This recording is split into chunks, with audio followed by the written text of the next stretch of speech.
elegant moment all her own with the luxury of arpège. Promise her anything, but give her arpège. She'll love you. She'll love arpège in its lavish new form. Arpège Mist by Lanvin, $5. The best perfume Paris has to offer. Who says you can't drink blackberries, cherries, loganberries? Manischewitz fruit wines taste like fruit itself. Because of the special half-hour WTVJ news program for your information, Hennessy, sponsored by P. Lorillard Company, will not be seen tonight. It will return next week at its usual time.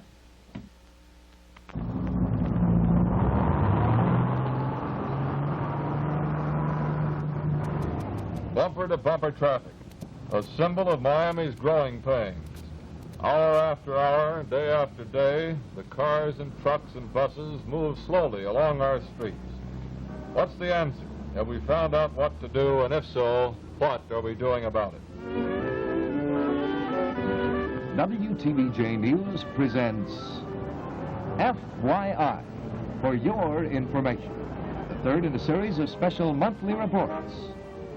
Tonight's program, Bumper to Bumper, 1959.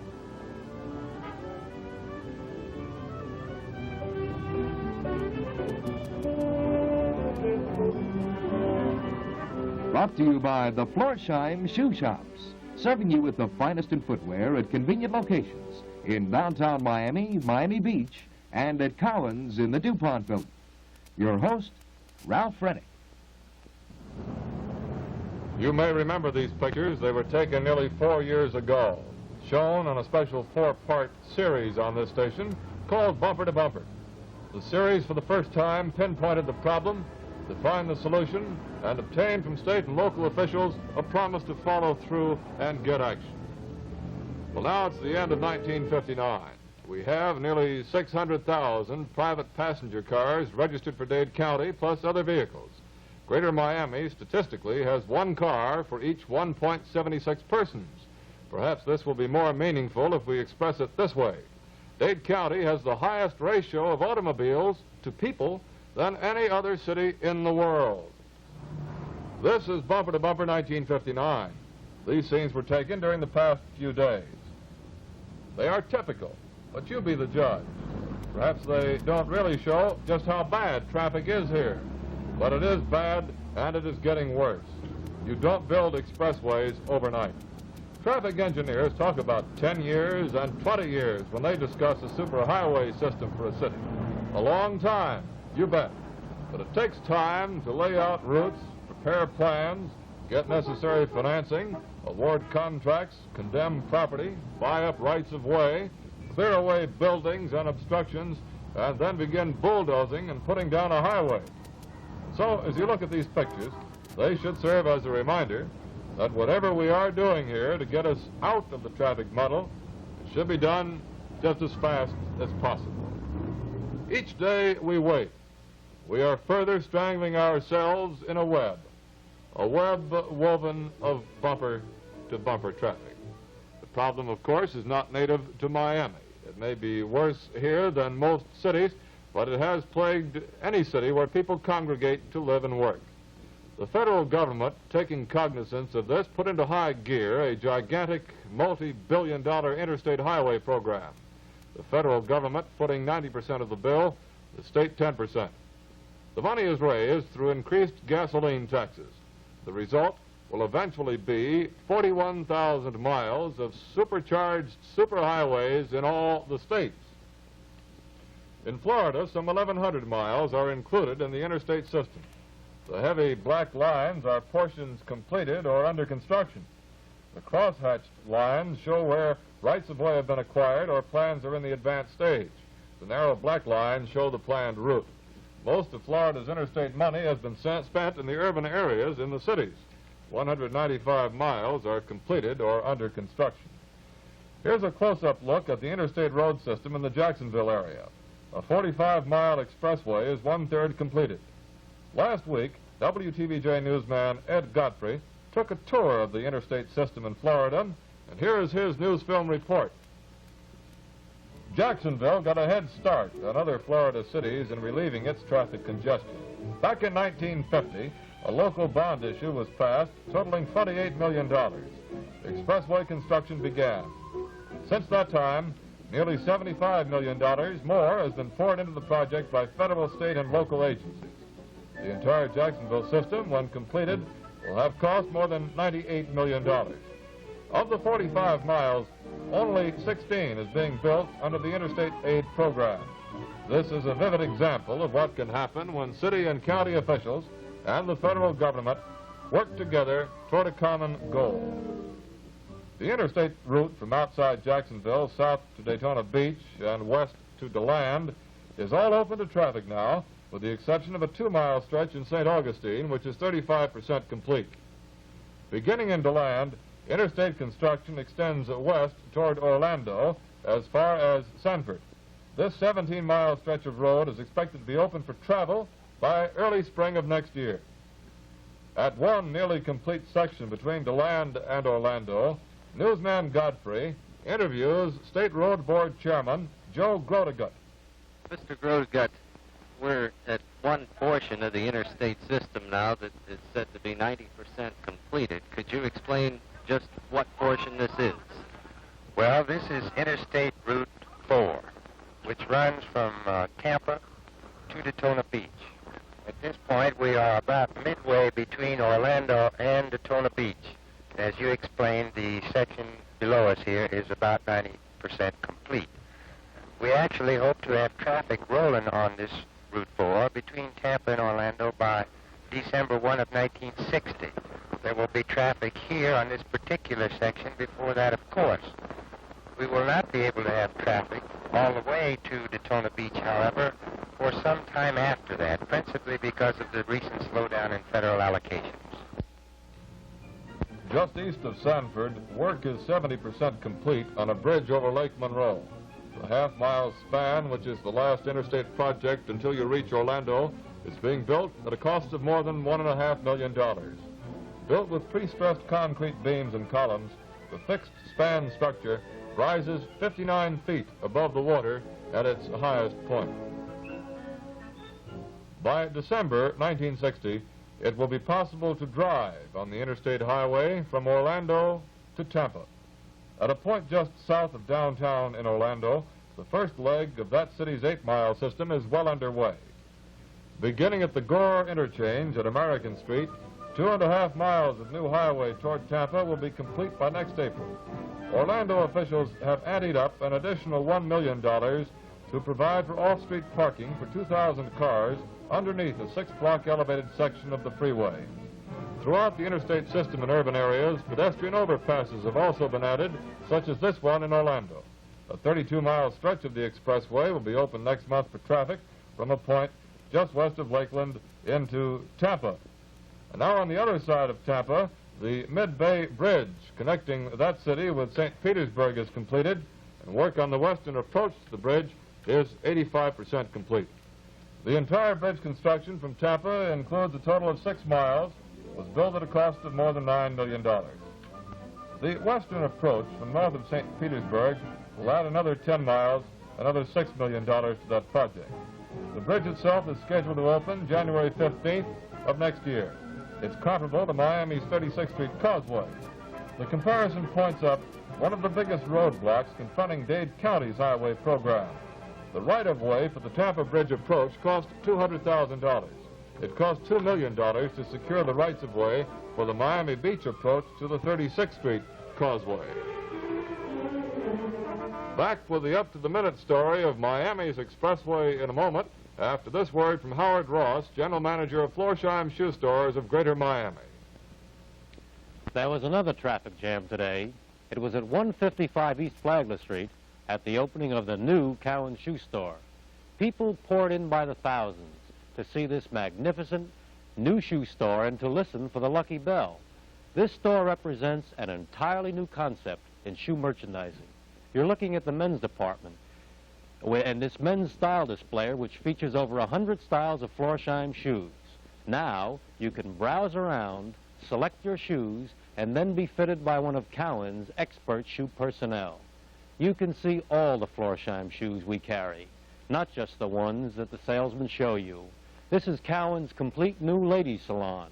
Here you'll find the South's largest selection of sensible heel shoes in all sizes, 4 to 10, quadruple A to triple E's, in Penaljo, Airstep, Dickerson, and Florsheim shoes. In high heels, you'll find the fashion leaders, Carmelettes, Fiancés, and Delmanets. Style-wise, Cowens is still 5 months ahead of the nation, but now in a new store that's 5 years ahead of the world. Ringing in the opening of this new Cowens is this original cash register used in 1911 in the first Cowens shoe store.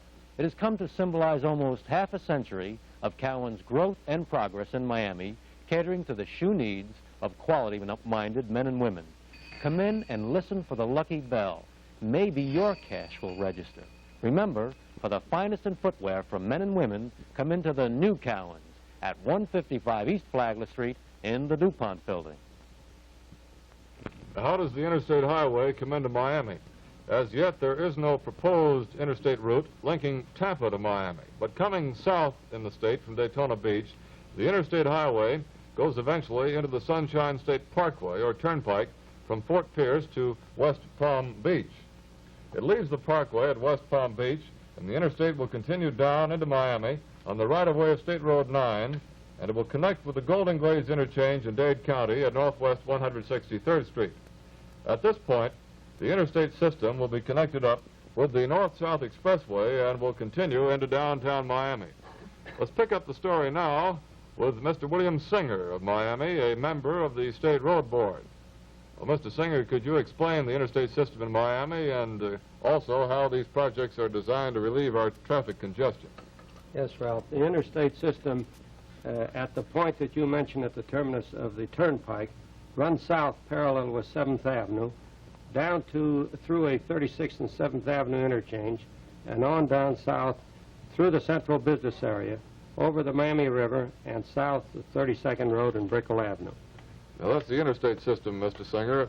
I notice the Palmetto Expressway, which goes out to the west. That's being built, I gather, with state funds. That's right. The Palmetto bypass, part of which is already in use, the part from the interchange here, west to Palmetto Avenue and then south to the Okeechobee interchange, is already under traffic. We have under construction south of there all the way down to Southwest 16th Street. And we have received this week bids for a section from Southwest 16th Street down on Miller Road. Well, there's the interchange at Okeechobee Road. That is under construction now. Is most of the road all the way to US 1 at Kendall under contract or completed or under construction? Ralph, it's under contract at the present time as far as Southwest 16th Street. We will let a contract in the next several days from 16th Street to Miller Drive, and we will receive bids from Miller Drive down to Kendall on December the 15th, which will conclude the Palmetto Expressway. When do you think it will be possible, Mr. Singer, to ride on the 20-mile-long route from the end of the Turnpike right to US Highway 1? Ralph, I'm sure that we'll be able to ride on that route within the next 24 months.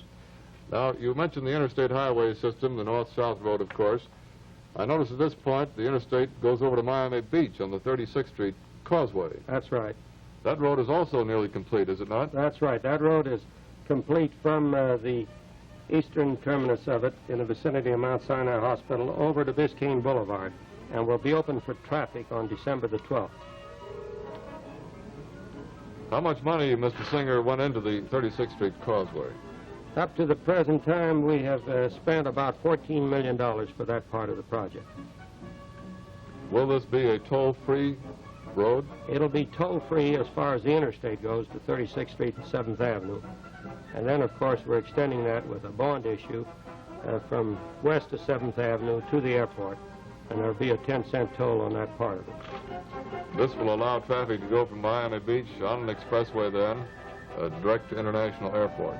That's right. It should be possible when this road is in use to go from Miami Beach to the airport in approximately 15 minutes.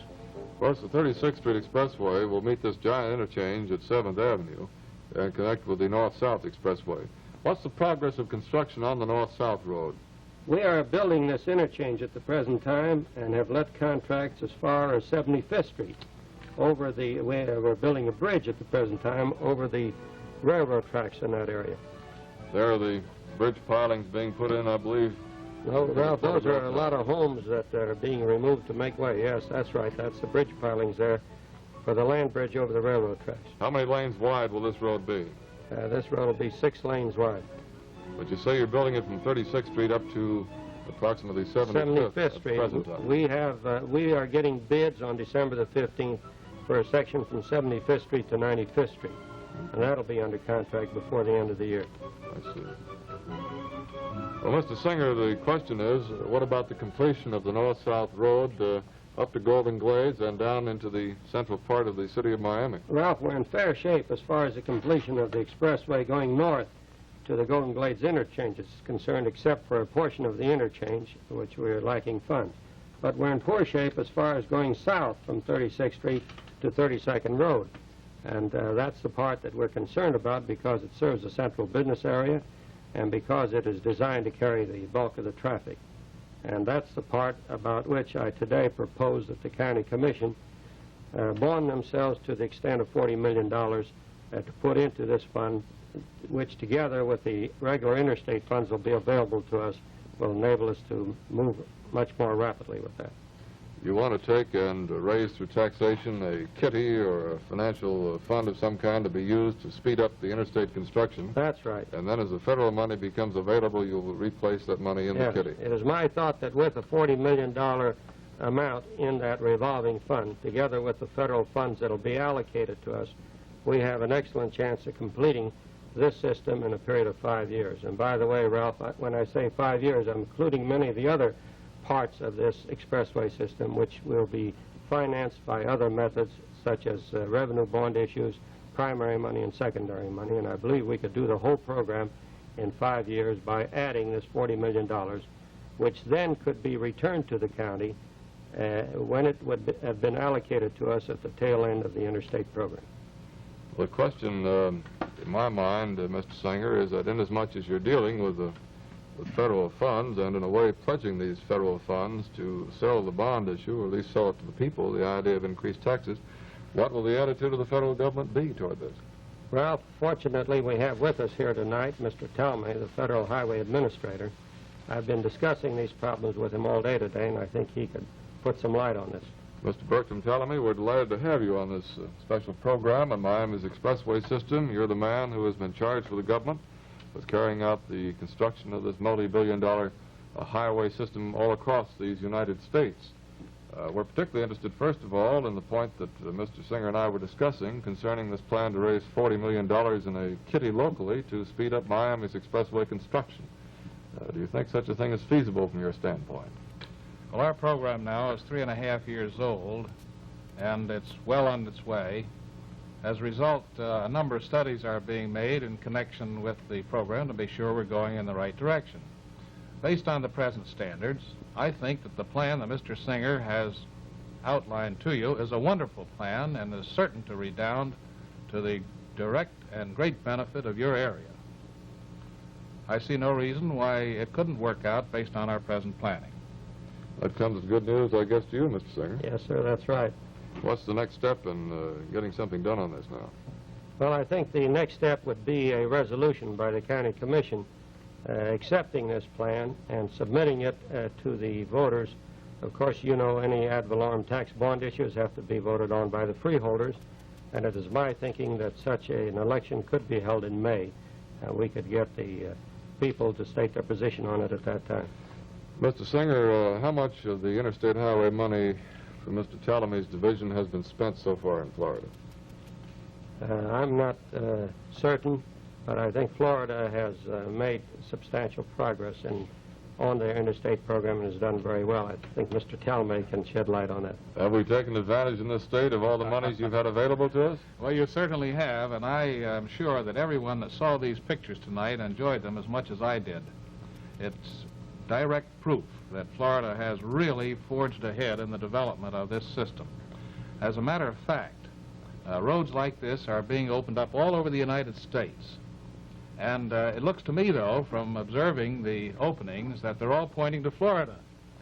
But you may take pride in the fact that Florida is doing a wonderful job, and as a matter of fact, there's only one state in the whole United States that has exceeded its production. We don't want to give that state undue publicity, Mr. Tellamy, but we have folks looking from all over the country who've moved here. Maybe they can have divided pride in 2 states if you'll mention that name. Well, it's the state of Ohio, and incidentally, Ohio has advanced its program on a plan somewhat similar to the one that Mr. Singer is proposing. They have borrowed money based on anticipated revenue. That's from right. Your agency. That's right. Well, finally, do you think Florida's been in a good position because of the preparation of a system-wide plan of interstate roads rather than just a plan of a highway built here and there? No question about it. If one is to obtain the full advantages from the highway dollar and make sure that every dollar that's spent is going to give you a maximum return, you have to have an overall plan somewhat similar to yours, or one like yours. And I'm certain that it's going to redound and is redounding to your advantage from that point of view, and certainly it makes it possible for you to expedite the program, and that is evidenced by the fact you're second in the nation. Thank you, Mr. Bertram Tellamy, Administrator of the Federal Interstate Highway System, and Mr. William Singer, State Road Board member. We'll be back with more news about Miami's expressway system, what's ahead, in just a moment after this message. For nearly 50 years, the Cowan store has been serving the shoe needs of quality-minded men and women of Miami and the millions of visitors who have helped to make this growing city the world's most envied winter resort. 6 words sum up the policy that has become a tradition throughout the Southland, 5 months ahead of the nation. Shoes so far ahead in style, design, and quality, they winter smartly in Miami and are still top fashion news next summer at home. Here's what we mean. This is the new Florsheim Sensible Heel Pump. It comes in all shades of luster calf with a vinyl beaded vamp. You know vinyl trim shoes will be making fashion news next spring. Here's the delicate Penalja wishbone strap in a trio of colors. Soft kid with sensible heels in 4 different sets of tricolors to go smartly with any outfit. The last word for spring fashion preview is this graceful Delminette pump. Wear the collar up for dress or down for sport. For you men, here is the Florsheim Lucerne, lightweight and flexible, in perfecto brown or polished black calf. We carry the Lucerne from 5 to 13 AA to EEE widths. This is Florsheim's new lace slip-on. That's right, it looks like a tie, but you never have to untie the laces. So for quality shoes for men and women that are 5 months ahead of the nation, come into the new Cowans, a store that's now 5 years ahead of the world. Remember, listen for the lucky bell. Maybe your cash will register. At the new Cowans, 155 East Flagler Street in the DuPont building. The expressway is just a part of the solution to Greater Miami's traffic woes. The crisscross of arterial streets also plays a key role in moving traffic. Are any improvements in the offing here? Let's get that report now from George Cundy, Dade Metro Director of Traffic Engineering. First of all, Mr. Cundy, what is an expressway? Well, Ralph, an expressway is nothing more than an expansion of our local arterial street system. This is just a real high-typed arterial, and it should be used as such. Now, we talk about arterial streets, you mean like Northwest 27th Avenue, Biscayne Boulevard, etc.? Certainly. This is just 2 or 3 27th Avenues or Biscayne Boulevard shoved together and make people drive real nice and fast and get them where they're going. And they can handle 2 or 3 times the traffic load? Without any question. Do you have any plans afoot to make any improvement out of the current arterial streets, like 27th Avenue or 7th Avenue? Yes, Ralph, we're toying with this idea of this land bridge system that you have heard a little bit about. And this is designed to do nothing more than just to feed our expressways, our real high-type arterials. Well, maybe you better explain that land bridge system. Well, the concept comes from the fact that our big problem is signalization, as you know, on our arterial streets. And all we propose to do is eliminate signals by the actual installation of a land bridge such as you see here. Well, now, this has been superimposed over one of our existing streets? That's 27th Avenue and 79th Street. Now, what would this do, Mr. Cundy? Well, this would take the traffic and you could move 100% of the time through the intersection instead of moving only about 30% of the time as we do now. If you're going straight through, there would be no stoplight to detain you, but if you were making a right turn or wanted to move into a cross intersection there, you would have to go off and face a traffic light of some kind. Very possibly. We're not quite sure yet. Well, there are advantages and disadvantages to every system, I suppose. What are some of the disadvantages to this one? The disadvantages to this one is we don't know exactly what it's going to do to some of the business frontages directly adjacent to it. Of course, some of the advantages are that we can soup up our arterial system by about, just about 3 times the present capacity that we have today. What would such a thing cost to build a bridge like we just saw? Well, to build an individual bridge under today's methods and standards would be about $1,500,000. However, by doing it in mass production and building these things off the site with pre-stressed, prefabricated sections, we have been told that we could get the cost down to about $600,000 apiece. Is this an entirely new, revolutionary idea that has been untried anywhere else? We thought so until we found out that Chicago has one. They call it a preferential street system. They've just completed one on the intersection of Archer and I can't think of the name of the other street. Has it been open long enough to determine its value in moving traffic? As far as capacities, definitely. Do you intend to do anything here with regard to getting one of these built? Yes, we propose several of them to use them as a trial situation to find out exactly what they will do for us. Mr. Cundy, I gather from what you've been saying that the same problem applies here as it applies to the expressway system. That's one of getting the money. Typical. Do you have any plan or any design in which to raise the necessary funds to get us out of the muddle on our arterials also?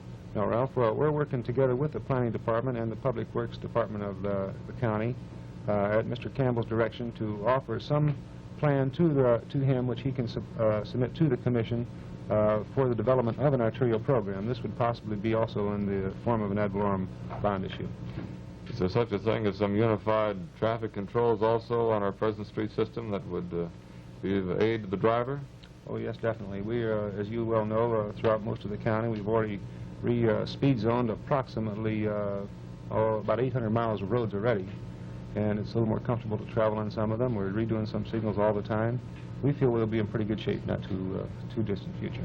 We get some complaints about no left turn, no right turn, no left turn between certain hours, no right turn anytime. This is true. Is there some uniformity that's coming about through Metro to let the driver know what to expect corner to corner? Definitely, Ralph, and we are going to go into a system. As you know, we have already accepted the State Road Department standards regarding signs, signals, and markings, and we're going and accepting that all throughout the county now, and it'll be applied everywhere the same way. Thank you, George Cundy, Metro Traffic Engineer. There you have it. Tonight, a progress report on how Florida and Miami are moving to get out of the traffic muddle. As you have seen, there are no easy solutions. Any approach in solving the problem has to be a visionary one, taken on a big scale. But it will only be taken through overwhelming action, that we may catch up with this creeping matter of traffic congestion. We're not sitting still. The interstate system is progressing as fast as funds are available. We have a toll road along 36th Street partially under contract. But the immediate problem is one of economics, to get the money to speed up the interstate construction ahead of the availability of interstate money. Mr. Singer has suggested a bond issue to raise $40 million in a special road fund. This can be done by levying up to $1.5 million in taxes or $1.50 increase for each $1,000 of assessed real estate value. When and if the federal government repays the money, the repaid funds would be used for further highway construction. Within Dade County, by 1965, this will give us a completed and usable portion of an expressway system. We will also need other arterial improvements. As traffic engineer Cundy has pointed out, all this takes is money. More taxes are an unpleasant prospect, but economic and social decline caused by a decaying city, caused by traffic conditions, is also a bad prospect. We won't get the roads we need unless we find the way to pay for them. The present highway system is not only dangerous, time-consuming, and rough on the nerves, it's costing you money in terms of high accident rates, would result in high insurance premiums and high operating costs for automobiles, and high costs of your time needlessly consumed. And so it will take a giant push on the part of the citizenry to get this dynamic road improvement we need. We are on the way now, on the way at last to getting a road system, and we will get it with your help and your support. Those are the essential things. Good night.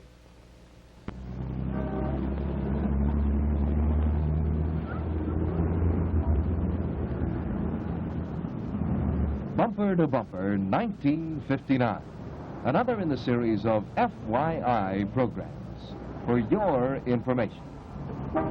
Narrated by Ralph Rennick and directed by Myron Wilde.